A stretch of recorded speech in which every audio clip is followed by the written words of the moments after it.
नमस्कार। मैं आज चर्चा कर रहा हूँ EWS रिजर्वेशन के 7 नवंबर के वर्डिक्ट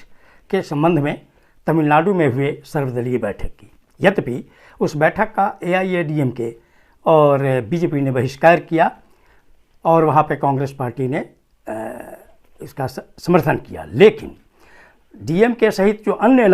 एलाइज हैं उनका मत हुआ कि जो 7 नवंबर का वर्डिक्ट है ऑनरेबल सुप्रीम कोर्ट का, उसके विरुद्ध रिव्यू पिटीशन दायर किया जाए। और सरकार के प्रतिनिधि एक मंत्री जी ने स्पष्ट बयान दिया है सरकार की ओर से कि तमिलनाडु में 10% EWS रिजर्वेशन लागू नहीं किया जाएगा। और ये कहा गया कि रिव्यू पिटीशन दायर किया जाएगा और उसमें इस बात पर भी जोर दिया जाएगा कि सोसाइटी में इक्वलिटी और सोशल जस्टिस को इंश्योर करने हेतु सारे आर्ग्यूमेंट्स उसमें दिए जाएंगे। जब सर्वदलीय बैठक हुई है तो कांग्रेस पार्टी ने फिर अपना एक बयान दिया है परिस्थिति को देखते हुए, और उससे यह स्पष्ट लगता है कि कांग्रेस पार्टी की जो पहली प्रतिक्रिया आई थी समर्थन में, उसमें पूरा विचार नहीं किया जा सका था, कोर्ट के फैसले को पूरे तौर पर नहीं देखा गया था। इसलिए कांग्रेस पार्टी ने अपना बयान दिया है कि जो जजमेंट हुआ है उसकी समीक्षा की जाएगी, देखा जाएगा, और जो भी कार्रवाई होगी वो कांग्रेस पार्टी अपना उसका उस तरह से ऐसा रुख अख्तियार करेगी, क्योंकि कांग्रेस पार्टी का स्टैंड है कि अनुसूचित जाति, अनुसूचित जनजाति और अन्य पिछड़े वर्गों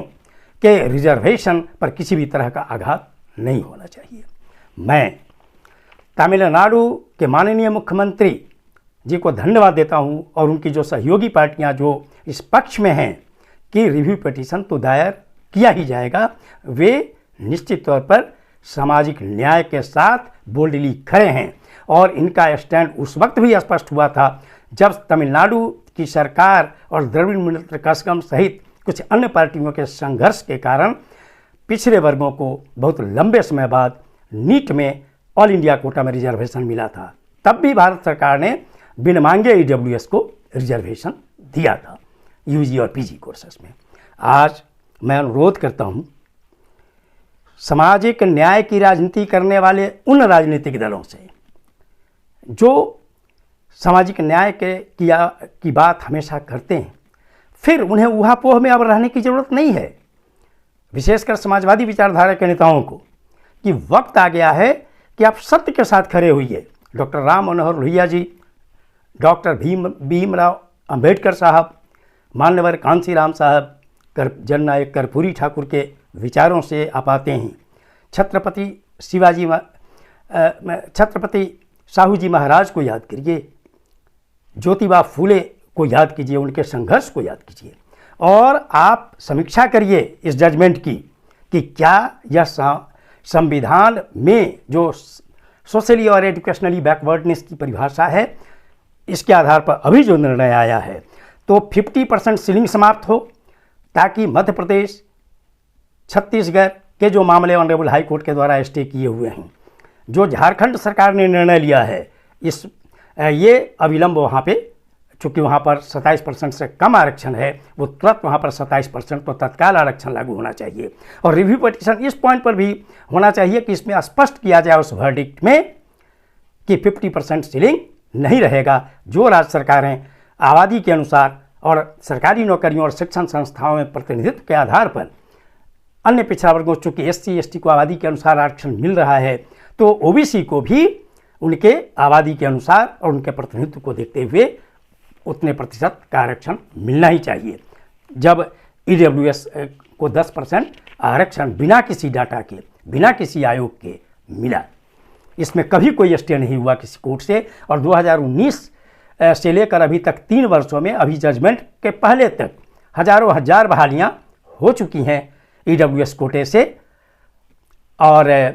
अब तो और दरवाज़ा खुल ही गया है। मैं यहाँ पर चर्चा करना चाहूँगा कि इंदिरा साहनी केस का जो फैसला हुआ था वो 9 सदस्यीय संविधान पीठ का फैसला था, और पूरी स्थिति को स्पष्ट करने के लिए ऑनरेबल सुप्रीम कोर्ट को यह देखना चाहिए और भारत सरकार को इसमें पहल करनी चाहिए कि 11 या 13 सदस्यीय संविधान पीठ का गठन हो और उस पीठ में अभी जो माननीय सर्वोच्च न्यायालय में जैसी की सूचना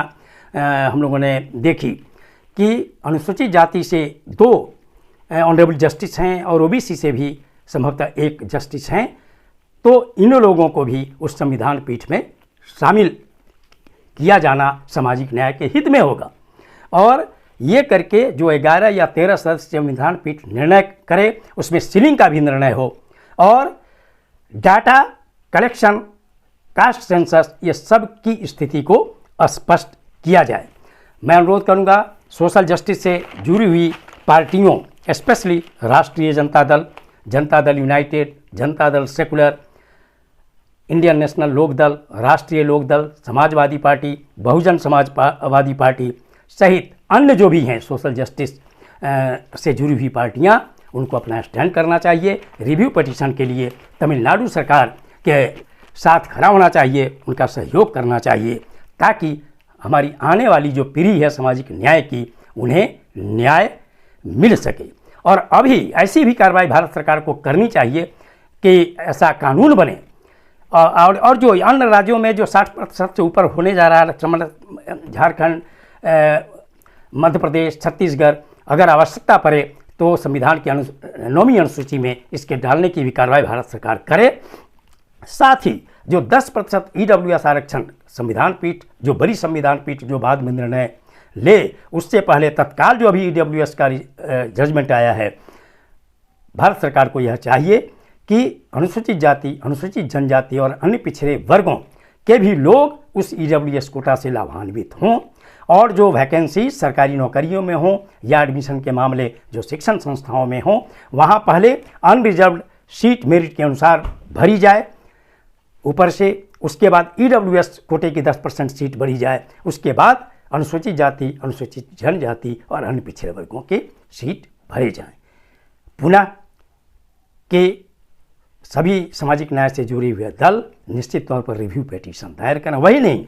मैं सत्तारूढ़ दल से भी अनुरोध करता हूं, अन्य दलों से भी अनुरोध करता हूं कि ये रिव्यू पिटीशन दायर किया जाना आवश्यक है ताकि सारी स्थिति स्पष्ट हो जाए और देश की जनता को लगे कि सबके साथ न्याय हो रहा है। ये वीडियो आपको अच्छा लगा हो तो निश्चित तौर पर लाइक करें, शेयर करें। मेरे चैनल को अभी तक आपने सब्सक्राइब नहीं किया तो सब्सक्राइब करें ताकि मेरे हर आने वाले वीडियो का नोटिफिकेशन आपको तुरंत मिल जाए। आप सभी लोगों के लिए शुभकामनाएं। धन्यवाद। जय हिंद।